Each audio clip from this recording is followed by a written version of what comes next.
We're back. I believe we're up to about part 9.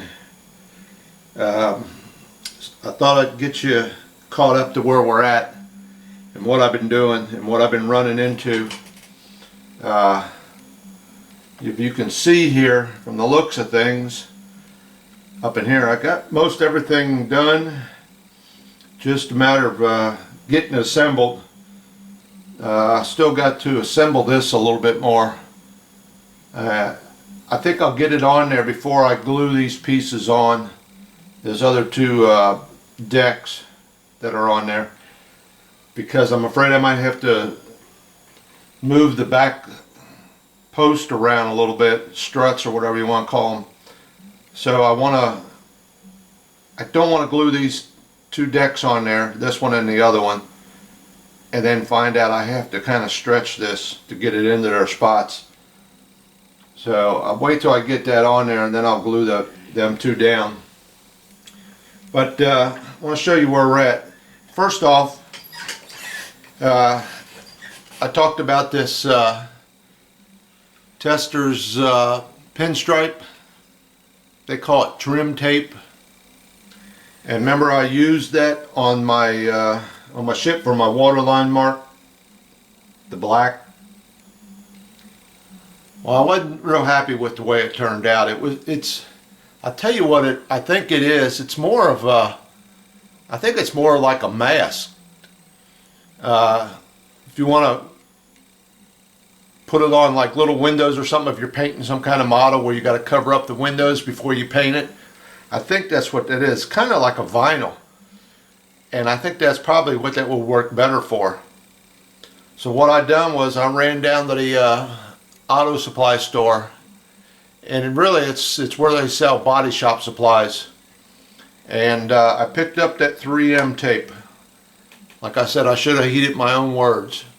Roll of 3M masking tape, and it's really pinstripe. It's called pinstripe. They don't do that too much on cars anymore today, but back in the day, boy, I can't tell you how many cars I used to pinstripe. But I picked up a roll of that, and it's got a much better adhesion to it, and it went on there a lot better. Alright, enough with that. And while I was in that store, standing at the counter, they had this sitting there. This is pretty nice. I used to have a bigger machine that sat on the floor, and you put in a roll of tape and a roll of paper, and as you pulled it out, the tape and the paper would come together. Well, here's one pre-made right here. Looks like that. Small roll. You rip off what you need, tear it. Well, hold on. That didn't work. Okay, you rip off the section that you need, grab a hold of it and tear it. Believe me, I never had this much problem till now. Alright, then you got your tape already on there, and you kind of unfold it, and you got your pre-tape on paper, and then you can just put that up there, and paint won't soak through that. It beats having to put all that blue tape all over the place. This is nice. This is what we used to use in the body shops back in the day, when you masked up a car. But that's pretty nice. Nice little deal there. I don't know if you can find them or what, but I just happened to see it sitting there on the counter, and I thought, boy, I got to get me a roll of that. Okay. Also, I have been going to the hobby store, and every time I go in there, I pick up some more of these little styrene packs. And you can't have enough of these. I'll tell you what, they come in handy. You need to do something and you need a little piece, get yourself as many sizes and stuff as you can. This is the one I went over and picked up the other day. It's real small. That shows up right there. It's almost a hairline, and I'll show you what I used this for. This came in handy. But I'll show you where I used that at here in a minute. Alright, let's start Let's start with the bow of the ship. We'll start from the front, work our way back. Got a little pad here of everything I wanted to show you. Alright, first thing I did was there's two little spots up here, I guess when they're tying off. Let me see if we can get it to show up. Two little spots up here on the bow of the boat. Is that showing up? Where are they at? Right here. Right there. There's one on each side. And I drilled them out. I drilled those two holes out. And they match up with the two holes that are on the bow up here. And I imagine that's for tying off or something or whatever. Anyway, I drilled those out. Now, as you can see, I got my chain on there. Now it's awful shiny right now, but that'll be knocked down once I get further on with the ship. It won't be that shiny. And that's a store-bought chain I got. And I had to open up them holes just a little bit, and it's down inside there. And then I had to drill them 3 holes back here like I showed before, and I got it down inside there. Now, if it looks like one of the chains is kind of cattywampus, doesn't follow a straight line, that's because that's the way it was on the models.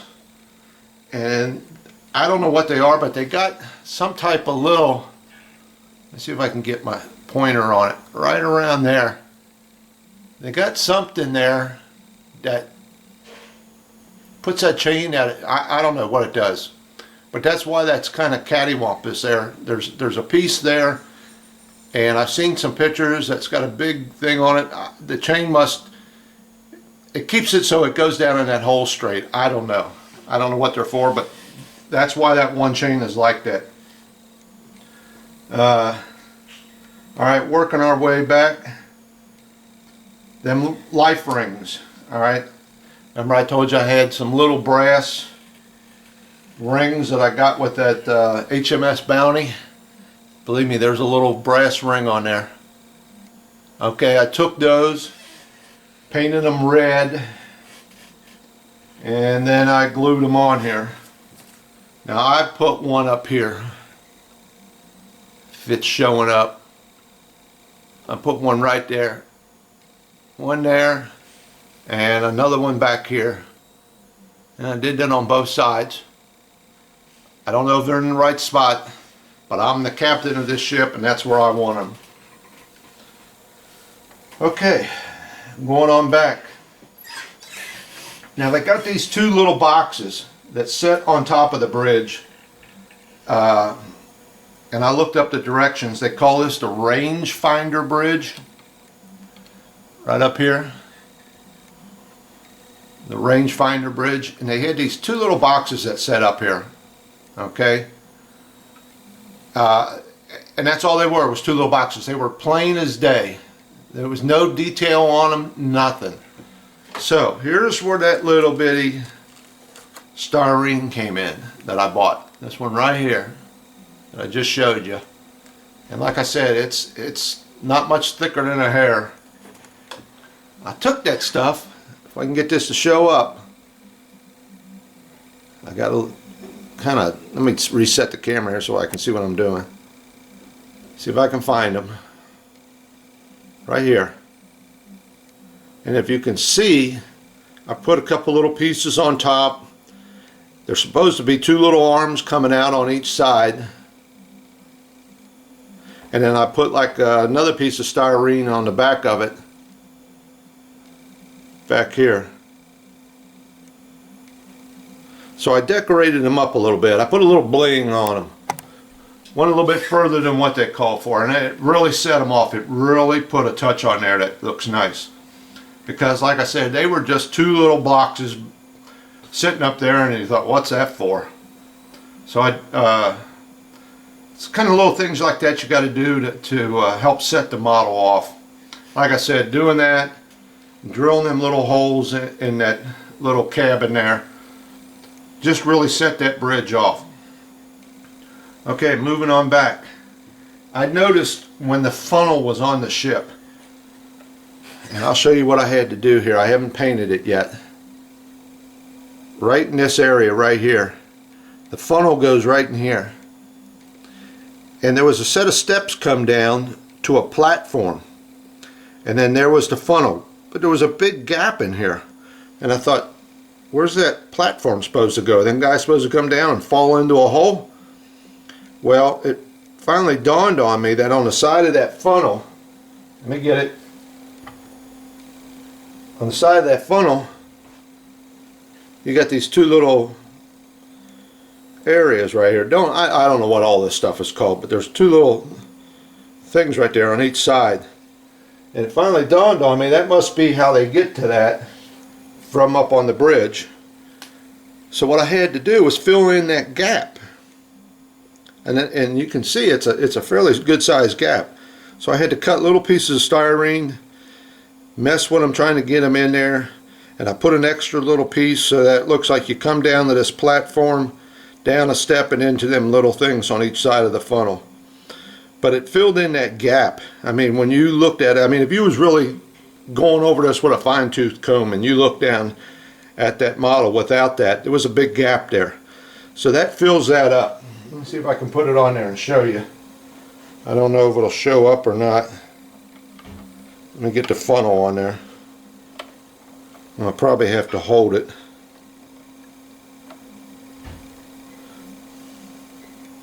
Okay, I'm going to have to hold this here. I don't know if that's showing up, but it fills up that gap in there.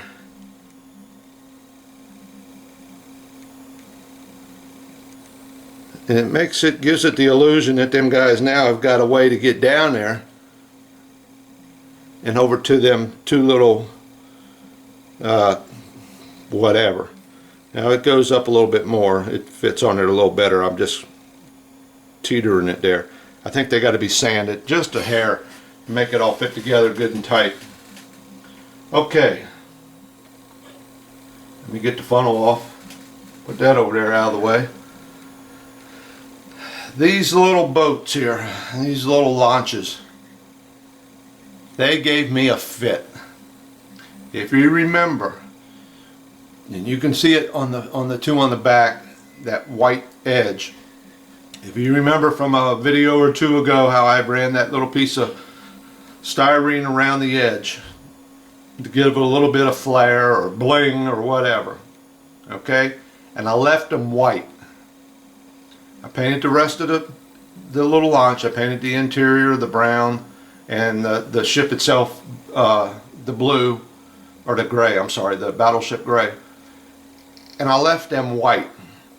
Well, when I had them sitting here looking at it, it was too much. The first thing your eye went to was them little ships.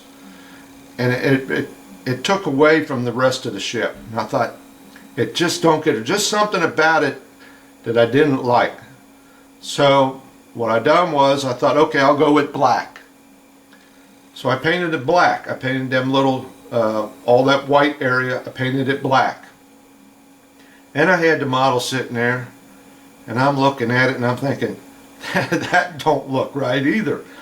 That is just from one extreme to the other. It was just too much now. So I compromised. I went ahead and I noticed, I looked at a lot of pictures on the internet. A lot of guys don't paint them, they just paint the whole, they don't even paint the interior, it's just all the gray. But I compromised, I went with the gray on the top and left the side of it black. The sides of them black, if you can see that right there. And that came out, that did it. It looks 100% better. So I had 3 different colors on them, trying to get them right. And it's much, much nicer. If it's showing up, let me see, turn it around this way. Just made it much, much nicer in its appearance. They don't stand out. I mean, when they were white, they just, your eye, like I said, just went right to them. And this ain't too bad. This, you know, this ain't too bad, that being white back there, because if you notice, that's the only thing on the ship white. So like I said, I had 3 different colors on there before I finally got it right. Now let's see, the top of the mast, this one here, I believe this is the main mast. Once again, the part they gave you, the very top of it, this part right here, okay, that was just a plain little piece of plastic, no detail to it, no nothing. So once again, I took this little styrene pack that I bought, okay, and I went, now this is going to be tricky, but I put each and every one of these little things on here to make it look like, you know, the steel plating was welded together and put it up there in pieces. But that set that off. That gave that a little extra touch. Once again, a little more bling. Now, I didn't go with the photo etch on the yard arms. I didn't use that. I got with what came with the model, and I explained why I did that a couple videos ago. If you want to put this ship at some kind of time period, the closest I can come to what I got is around 1936. I understand that the photo etch type of yard arm they gave you didn't go on till around 1940 or 41. There it is. Didn't go on until 40 or 41. So I got the old one on there. And like I said, if the time period of this particular model, because of the types of airplanes I got, the bi-wings, I would put this around 35, 36. But, you know, like I said, that's neither here nor there. I wasn't trying to hit on a particular date or the day that she was bombed up Pearl Harbor or anything like that. I was looking to build a nice model, and this is what I like, and this is how I'm doing it. Now on back, the side steps, those little steps I was doing, I did them in photo etch. I showed you on the last video. Well, wasn't happy with them. So what I did was I compromised. I took the plastic ones that came with the model, okay, and they were a little beefy and bulky, so I did a lot of sanding on them. I sanded down the rails a little bit, the railing, sanded it down to make it a little thinner, sanded down the platforms to make them a little thinner, take a little bit of the meat off of it, okay, and then I took part of the photo etch off of the photo etch. I took part of it and put it down here on the bottom step, right down there. I don't know how well this is showing up, so I kind of put 2 together. Now the reason I went with this is, well, for one thing, I won't have to fill in them holes on the side of the ship. Like I said, these will fit right in them spots, and that photo etch was so delicate, I didn't want to be putting super glue on the outside of the ship and having it screw up the outside of the ship. And you had to put it on there and then bend it and tweak it to get it into the right position. So that's why I went with this, and I did some work on it. Like I said, I did a lot of sanding on them and everything, and took a little bit of the photo etch and put with it and made them look halfway decent. I will tell you this. I think I said there was 133 parts come with this ship. You have 133 parts that you will have to sand on. Every piece you put your fingers on, you got to work it. You got to sand it. You got to get rid of the flashing. You got to get rid of, like right here, I think this goes on the bow of the boat. That little piece sticking up. Well, there's a little seam line that runs all the way up on both sides of it. You got to sand them out. 133 parts that you have to work each and every part. This model is in bad shape, if you ask me. But like I said, you get what you pay for. It was, 22 bucks. What the heck, But it's just been one thing after the other, trying to sand it down, get it in shape, and get it so it looks halfway decent. And then you got about another 50 or 60 pieces of photo etch that you cut them off, and you got to file down the little burrs on them. So that's where all the time is being consumed and stuff like that. And let me show you, go take you back to the bow of the boat. The anchors. Now you notice there's 3 anchor chains. Okay? 3 anchor chains. You get 3 anchors. Alright? But you have 4 slots to put them anchors in. Be very careful that you put that anchor in the right spot that corresponds with that chain. I seen a model, and I don't like bashing other guys' models, but it was one of the best models I got, and I bookmarked it, and I got to looking at his front end at the chain, and I thought, wait a minute, he's got chain going down into this hole here, but he has no anchor. His anchor was over here in a spot where there was no chain. And I thought, man alive, one of the best models I've seen on the internet, and he's got his anchor in the wrong spot. So be very careful of that. Make sure you get them anchors to line up with the corresponding holes that the chain comes out of. Okay? Alright, we'll go on. Now, talking about the steps, those accommodation ladders, I did have to go ahead and open up the side of the ship right there. I had to cut out a little notch. One there. How many's on this side? There's 2 on this side, 1 and 1, and then there's 1 on the other side. So I had to notch that out. That's where you come up on them little ladders.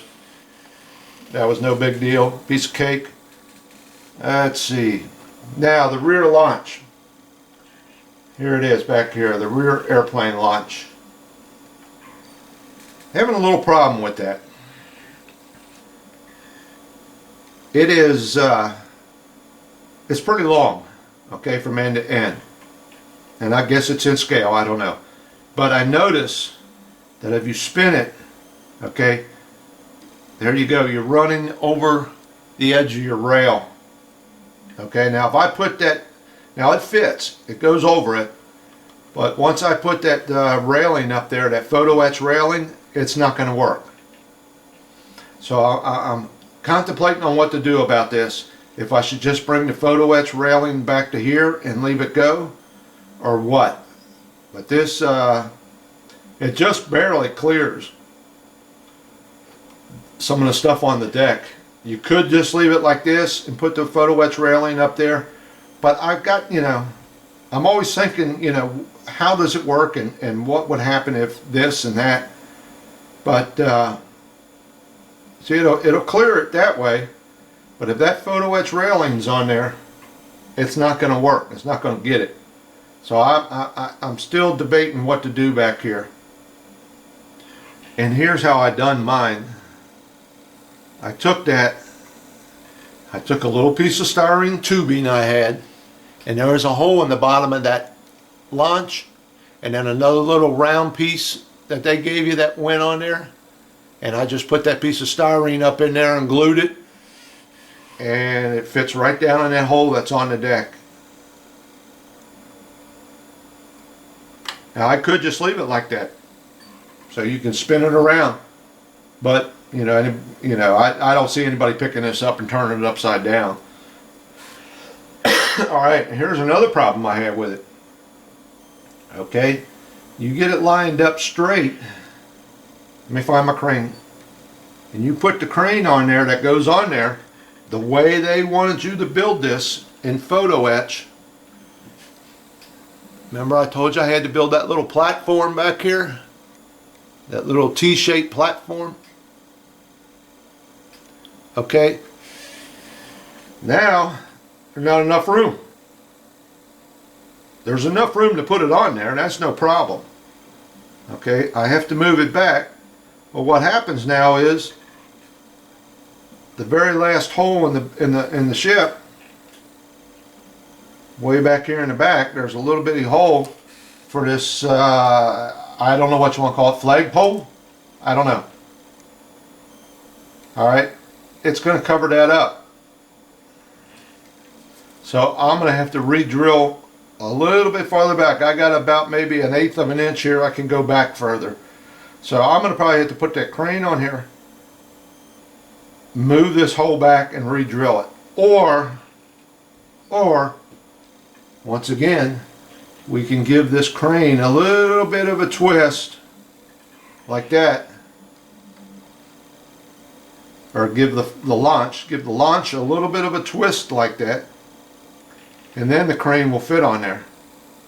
But anybody looking at it would say, hey, wait a minute, how's that, you know, because there you go, it bumps into it. So I haven't decided yet what to do back here. I'm still working on this. And another thing I noticed, I got this all together and painted it. I spray painted it. And I don't know if it'll show up or not, but the spray paint doesn't get inside. And if you put it on the ship and look at it and catch the right light, you can see the brass inside. So I guess I'm going to have to live with that, because I got no way to get inside there to touch up that brass. Okay, so that's pretty much where I'm at. Like I said, I'm to the part where everything's ready to go.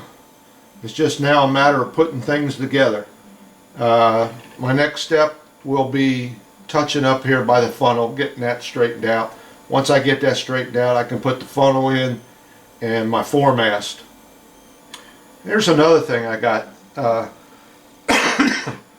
think in the directions, they call them a boat boom.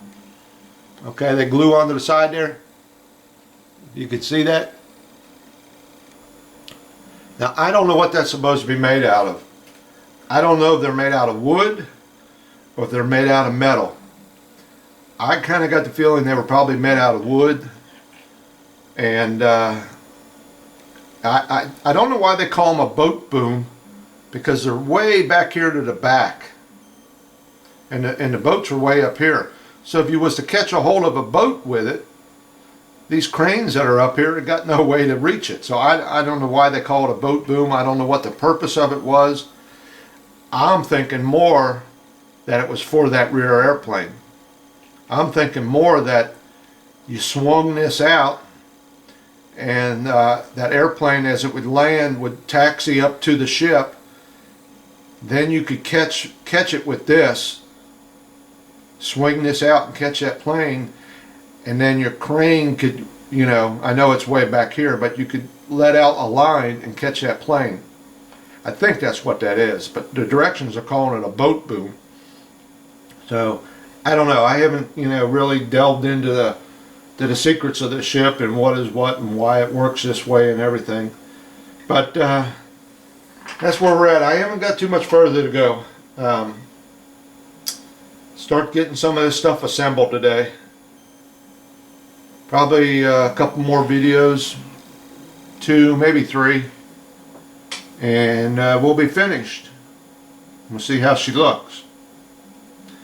Okay, I think I touched on everything, but do yourself a favor. You know, I just can't shut up. I just keep talking. Do yourself a favor. Go out and get it. Every time you go in there, they're in the United States, 3.5, or they're all about 3.5, $3.50. Just every time you go in, pick one up. You can't have enough of these. All right, that's it for this one. Thanks for watching.